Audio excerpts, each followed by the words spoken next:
right along. Day 5 was, and I had wrote that in the book and then I rewrote it on the worksheet. Moving into day 5.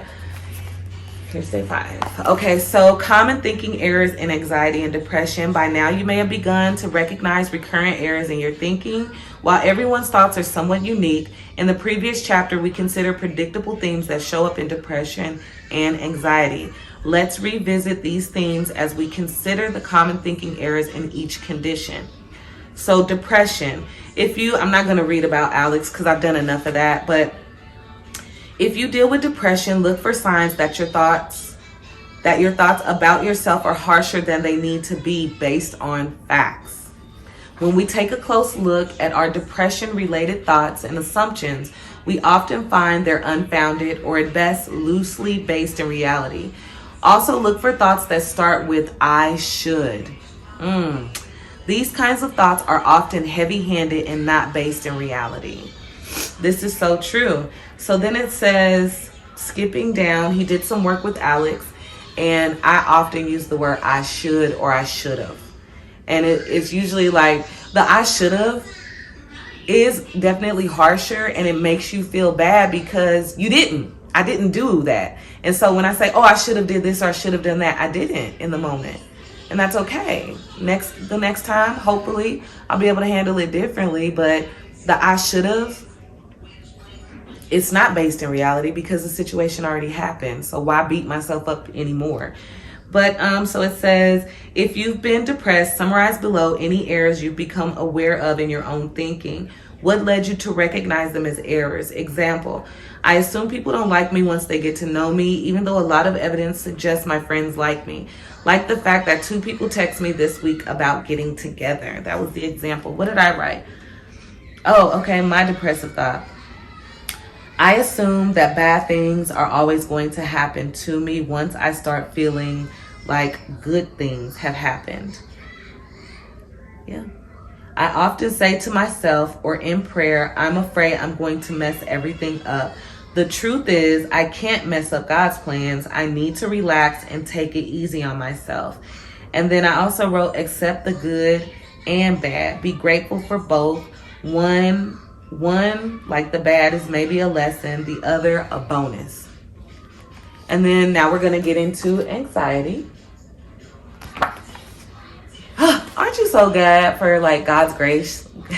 He's so he's so gracious. Because it's like we're beating ourselves up in our thoughts, and we know that that's how the enemy plays on us. But it's just like, Okay, so we're still on day 5, anxiety. When we're highly anxious, we tend to overestimate the probability that what we're afraid of will happen. What I just wrote. In panic disorder, for example, we often believe that panic leads to fainting or suffocation. Not for me, just like uneasiness. We might also believe that panicking makes us likely to do something dangerous, like impulsively jumping from a bridge when our instinct is to actually move away from danger when we panic. So consider the things that cause you a lot of anxiety. Did you identify any errors in your beliefs related to things that you're afraid of? Example, when I have a physical symptom, I often assume it's the worst possible disease rather than something more benign, which so far it's always been. Yes, it says, I panic about the slightest pains, bumps, bruises. I noticed a lump and prayed, of course, but couldn't stop my thoughts from the what if. I scheduled a doctor's appointment, which I really don't need, only to discover it was an ingrown hair bump. So yeah, yes, I have to constantly remind myself it's not, I don't know what this is. Many of my fears are unknown. Okay. Many of my fears are unknown or assumptions that I sometimes make a reality in my mind. Like with the email. Anyway, that's confusing. I don't know what I was writing there, but it's so funny because I've been trying to do a vlog, and the vlog that I'm uploading is the day that I went to the doctor. And I really, in my prayer, I was like, Lord, I know it's not nothing. I know that there's healing in your name, Jesus. And I just prayed over it.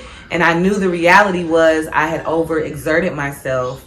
And the lump had came in my groin area, which it did end up being an ingrown hair. But that's because the friction from running and, you know, your underwear and all that stuff, not to get into too much detail. But I also was just like, well, what if it's, oh man, what if it's cancer? And man, everything's been going so good. Of course, something bad has to happen. So yeah, let's get back into this. We can also exaggerate the cost of the outcome we're afraid of. In social anxiety, for example, we often believe it's awful to show embarrassment, like blushing. But there's evidence that people actually think kindly of someone who blushes. We also might cringe over and over as we remember something foolish we said. Hi, me. And imagine that others are still thinking about it. In reality, chances are they've moved on to other things, just like we do when someone else makes a social misstep. That is so true. I do that. Even when I left my first therapy session, I was just like, oh, she probably think I'm so stupid. And it was just like, girl, she's probably moved on to the next client, made notes or whatever, and has moved on. And yeah. So let's see, day 5. Have you noticed that some of the things you're afraid of happening might be more manageable than you thought? Write your thoughts in the space below. Okay, so this goes with this. Yes. Yes, I have to constantly remind myself it's not about you, or that has nothing to do with me. From people's facial expressions to someone speeding around me to people at the gym that aren't even looking at me. That's when I'm out and about and I feel socially anxious. Or like I said with my therapist, just in me thinking like, oh, she probably thinks I'm just overthinking stuff. So then finally, we might discover we have beliefs about our anxiety that don't hold up to inspection.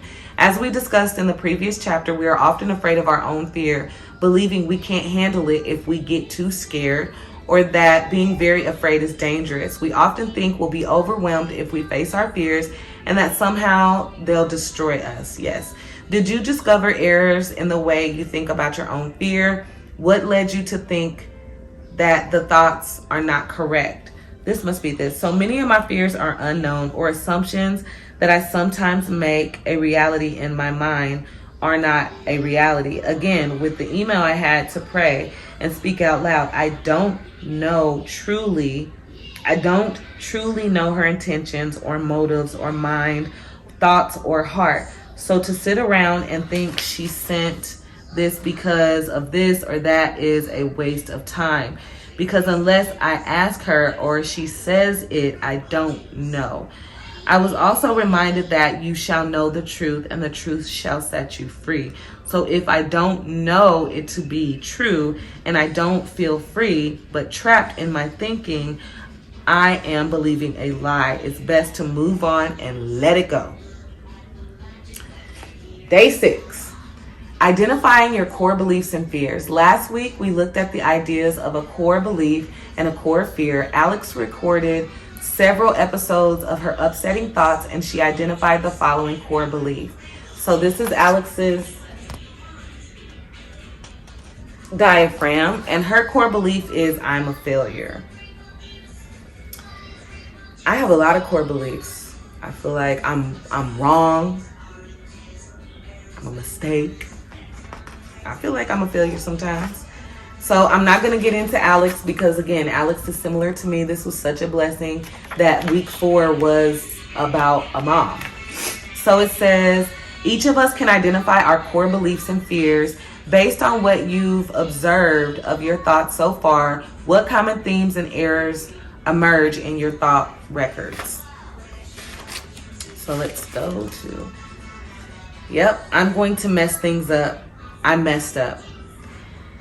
Bad things always happen to me. Those are the 3 that I came up with on this day, day 6.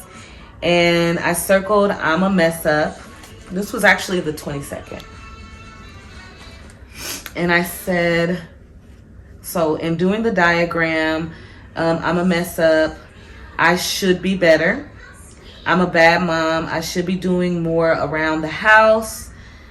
I don't spend enough time with my children. I say or do the wrong thing. I overreact. Those are the thoughts that come from I'm a mess up. Yeah, so over time, we can develop streamlined ways to respond to our thoughts as we get more adept at dismissing them and seeing more accurate alternatives. For now, I encourage you to continue completing the forms for challenging your thoughts.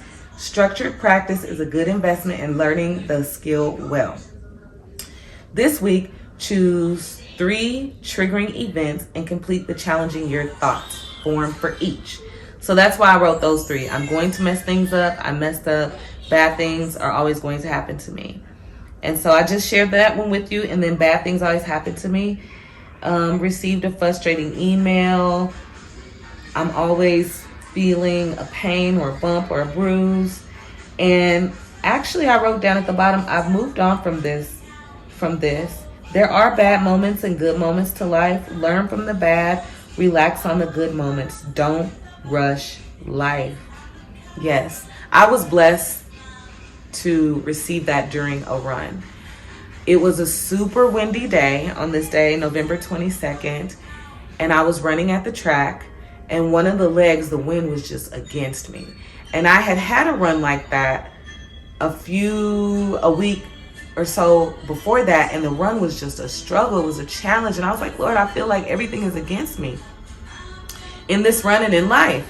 So for November 22nd, when I was running, I was like, you know what? I'm not going to rush through this win. I'm going to run very, very easy. I'm not going to overexert myself. I'm not going to push hard just so I can hurry up and get through it, because what's going to end up happening is I'm going to overwork myself and I'm going to end up having to stop. And I really wanted to run the entire time that I had allotted to run. I think I had picked a guided run that day too. And so I was like, no, I'm not gonna rush through this hard part. Then when I came up on the side of the track, the wind had let up and it was kind of to my back, I was like, I'm not gonna rush through this either. I'm not gonna rush, like, oh man, yeah, now I can just really like let loose and go a little bit harder in the paint right now because it's easy and I don't feel that wind, and the wind is actually on my back, so I can like increase my pace. No, I'm going to enjoy this moment as well. I'm not going to rush through this good, easy part of it. I'm just going to take it easy and enjoy it and just mentally prepare myself for when I'm coming up against the wind again. And I was like, I do that in life. I want to rush through the hard time and I want to rush through the good time. It's like I'm rushing through the hard time to get to the good time. Then when I get to the good time, I'm rushing through the good time because I'm like, well, what bad is about to happen next? And it's like, no. So that day, that particular run really helped me to realize that like both are good. The bad and the good. They're both fine. Part of life. So moving on to day 7, we are finally to the end. So it says in this chapter, we built on the work you did last week and began actively challenging any misguided thoughts that drive your emotions. You're also continuing the activity scheduling that you started 2 weeks ago. You're now more than halfway through this 7-week program. Excellent work making it this far. Hopefully by now you're beginning to see some benefit from the time and energy you've invested. I am. In the remaining weeks, we'll continue working on things you've done so far. Next week, we'll also begin to address effective ways of managing time and getting things done. Ooh, I need that. Okay, so take a few moments to reflect on how things are going so far. What seems to be going well? What do you still find yourself struggling with? Of the things you've worked on so far, which ones feel like they may be the most important for you? Write your thoughts and feelings in the space below. So far, this plan has helped me identify negative thought patterns. I'm also aware that I need to accept myself as I am and stop trying to fix myself. There's nothing wrong with me, and there's nothing wrong with you. I've been listening to wrong thoughts, and now I have the tools and awareness to not take those misbeliefs seriously. Don't take yourself too seriously. I know that because of things that have happened in my life, that is a part of my personality, being way too hard on myself, and I need to be gentle with myself. I need to take care of myself. I'm okay. And even in going to therapy, whenever I would kind of downplay myself, she was just like, you're amazing. You're a stay-at-home mom. You have 4 children. She's like, I could never be a stay-at-home mom. She's like, I don't even like kids. And, I'm trying to be like, well, I'm not a... She's like, you're doing an amazing job. I'm sure you're an amazing mom. You're an amazing wife. She's like, to have been married as long as you've been married. And I don't really speak like that to myself. I don't say like, I'm an amazing mom. Because then I'll start to think about all the things that I effed up. Or in my marriage, I'm an amazing wife. I'll think about all the stuff that I've done or all the stuff that I don't do. And so I downplay myself, and I really need to start uplifting myself and accepting myself. And, instead of focusing on what's wrong, focus on what's right. Focus on what's right. So then the next thing, at the end, I haven't started week 5. But it says activity plan, complete your 5 scheduled activities, complete a challenging your thought form for 3 situations this week, plan a time now to complete week 5. I am completing week 5 now. And today is November 29th. It's one day before my son's birthday. He's going to be 17, y'all. And when I saw this, I was just like, ooh, because I did day 7 and day 6 together on November 22nd. So it's been 7 days since I picked this up. And I think that's just because I'm good at time and task management, and then I'm not good at it. I really feel like this will help me with my channel as far as, making sure I have time and I put time aside to work on videos, work on learning more, work on having a better schedule at uploading. And so that just kind of makes me be like, so time and task management is next. Actually, I'm not that bad at it. I'm not, especially if it's things that I want to do. So that is the work that I've done. It's 10:38. It's 10:38, excuse me, I had to cough again. And I wanted to just commit the hour of 10 o'clock to getting this done. But we're done with that one. This one is going to be easier because this one is the light-hearted one. So let's see. I left off in this one November 10th. And on that day, it was not your fucking problem. And it says their emergency is not your emergency. Where's Daddy? I think he's downstairs. Can you open the door for me? Yeah. Be right back. BRB. Come on. Hi. I'm back.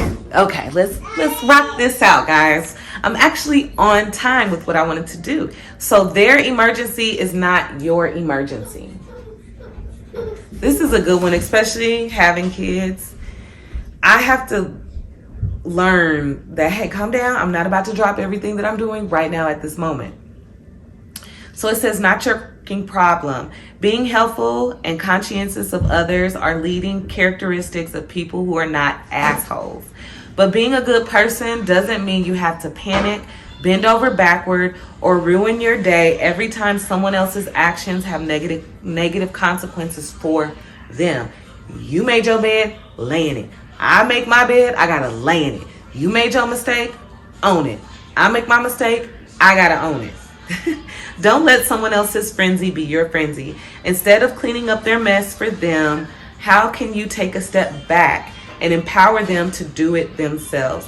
Not jump into a battle that is not mine. You got this. You can handle this. What do you think you should do? How do you think you should approach that? These are things that I have to ask myself too. If a flat out no plus a hard pause where they freak out, but you stay chill as fuck to stick to the landing, just won't work. What are supportive ways you can respond or help without taking on their mess? Direct them to resources that may be helpful in their situation. Yeah. I'm not a dumper. As you can see, like, I'm doing this workbook and I just now started therapy. I'm going to have my third session December 14th. I enjoy it. I'm not a dumper. I don't dump stuff on people. I'm very much like, I go to God in prayer. If it's something that I'm like, ooh, like I'm struggling with unforgiveness or comparison or like anger, I will go to my Bible app through YouVersion, and I'll find a Bible plan on it.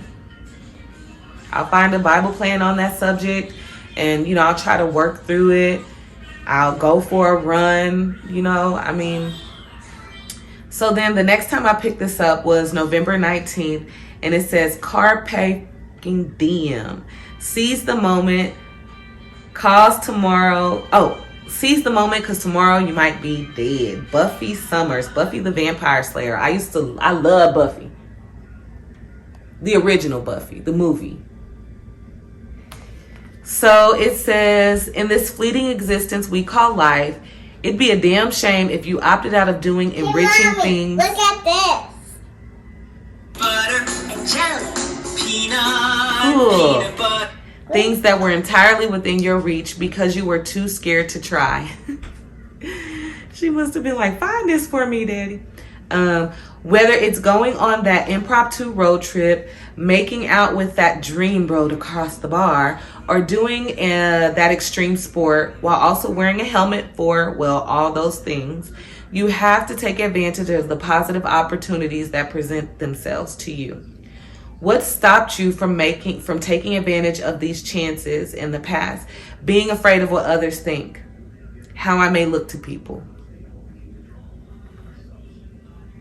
What moments can you seize the fuck out of in your near future? More races, more classes, and more new trails. Simple. Oh, this one was coloring. I did this one on the 19th as well. I didn't feel like coloring, but it says calm as fuck. Not to be confused with stay calm or just calm down, which are phrases uttered only to incite panic or a murderous rage.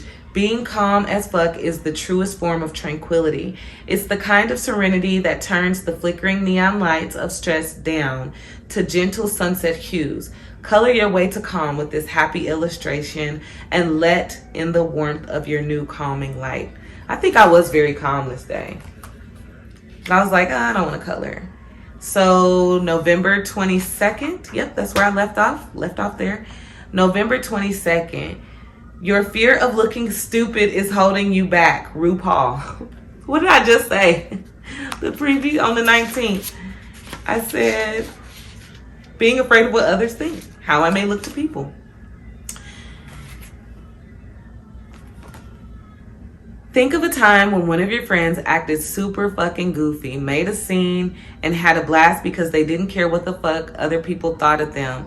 What about this moment did you like best? What did you appreciate most about them? Caring but not caring about what people were thinking. The laughter and closeness I felt. Admiration for her I don't give a fuck attitude. Now think of a time when you wanted to act similarly unfettered, but you held yourself back because you thought you looked dumb. Why did you restrain yourself? How would it have felt to let go? I can't think of a specific time right now, but it would feel so freeing and fun to just let go. Remember that you love your friend because they didn't hold back, not in spite of it. Yeah, they didn't hold back. And yeah, I hold myself back from doing a lot of things. That's why I'm so passionate about running. That's the one thing that I don't hold myself back on. Like, I always have pre-run jitters before I walk out the door, and I just acknowledge it, and then I'm like, well, I'm still going to get my run in because it is medicine for my soul, for my spirit, for my mind, and I'm going to go get it in. And I remember thinking one time, it's not a matter of if I'm going to run, it's when I'm running today. You know, when I'm going to go for a run. I probably will feel some type of way before I head out the door. My intention is to go to the gym. I don't know if I will end up going to the gym, but even if I run outdoors, because it's going to be 60, and I will probably be fine running in this. It just depends on what the wind is feeling like, because sometimes the wind can make it feel colder outside. But my intention is to go to the gym.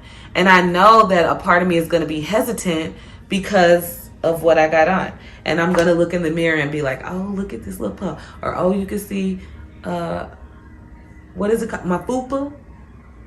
The little hamburger, you know, because I had 2 C-sections. So there's, you know, there's skin, and then there's the C-section, and then there's, and so I know that I'm going to look at that. I'm going to look at my arms. But challenging myself by acknowledging that I'm going to have those thoughts and doing it any fucking way. I apologize if profanity makes you feel uncomfortable, but it's just words. It's just different way to express yourself. Even being comfortable with using cuss words, like, they come up. I kind of did my own little research thing when I was praying, and they're just words that someone deemed awkward and uncomfortable and labeled them as profanity. But anyway, yeah, I'm going to see all that stuff, and I'm going to do it any fucking way, because I do feel confident and I do like the way that I look, and there shouldn't be anything wrong with that. And someone else's opinion about me is not my business, unless you come and you say something, which nobody says any. Most of the time when you think people are looking at you like, they're really like, way to go. So yeah, but let's see, today I'm going to start week 5, day 1, and I'm going to do this so that the next video I do in regards to my therapy workbooks will be much smaller. Just to give you guys an update, remember I told you I'm not really a person that's into therapy, but in doing this workbook, I realized that it is work, and it's okay to have a professional who is educated in CBT, who has done CBT training to assist in the process. And I really enjoy going to therapy. I mean, just being able to talk to someone about what you're thinking and what you're going through, what you're trying to do, and having someone challenge your thoughts. You know, who I've chosen, she is very, Dr. Melissa. She's she's the same race as me, same cultural background, a little bit older than me, and she's different from me in the fact that she's very direct, which that is what I would want from a therapist. I want someone who's honest. I want someone who's direct. I want someone who's tell you how it is, because that's what I'm paying you for. I'm not paying you to coddle me. I don't like being coddled. I'm not a pity party person. Even when I have a pity party, I have to go. At some point I'm like, oh, I'm done. I gotta go. Bye pity party. See you. You know, I'm not into being a victim. I don't like being a victim. I don't like feeling like a victim. That's why we are survivor thrivers. We don't stay in the pity party. We don't RSVP for the pity party.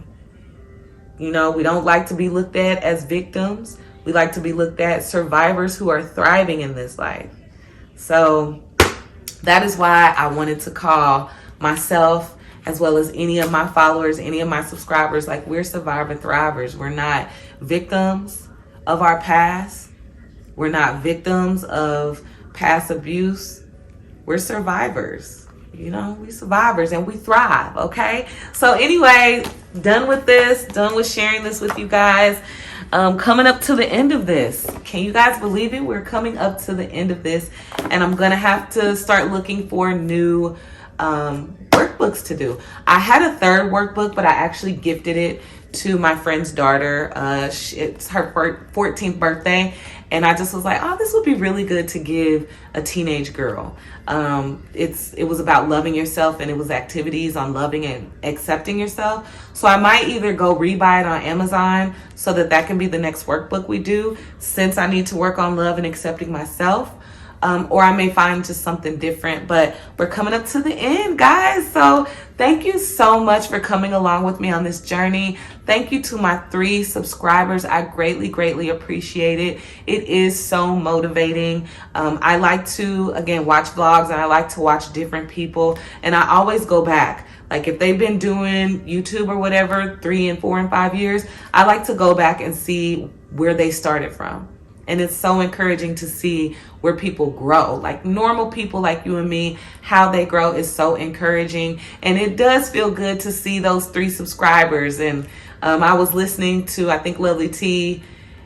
I want to say either it was a few weeks ago or like a couple months ago. And she was saying how, I think it was when she set up her new office in her house, and she was just talking about seeing her old videos and seeing her growth and where she's come from. And I've watched a few of her old videos, and I was just like, wow, she's so inspirational. She's such an inspiration. I love her. She's a tell it how it is type of person too. And I love the fact that she's like, you don't have to agree with me. But you can definitely leave whatever comment down there, and whether you agree or disagree, she accepts the love and support. So anyway, I just love her and I love listening to her. But anyway, I appreciate my 3 subscribers. I love you guys. Thank you so much. CD, Angela, and Olivia. Thank you guys so much for subscribing to the channel. Hopefully we'll grow. Hopefully we'll just see our community of survivor thrivers get bigger and bigger, and we can all just work together to encourage each other, to help each other along the way, to share our journey with someone else that is considering going on the journey themselves.